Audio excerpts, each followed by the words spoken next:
Taking my laptop battery out and replacing it with a new one. Got this from Amazon. I believe it was around $48 or so. This one would go down to about 70% and say it was low, and then shut off. Alright, got the new one in. Let's put it back together. Here's the old one.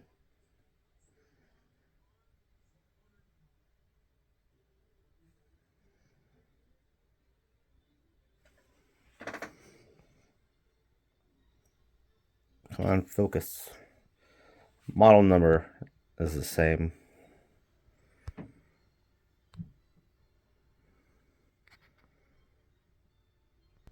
Alright, let's see if it had any juice out of the box.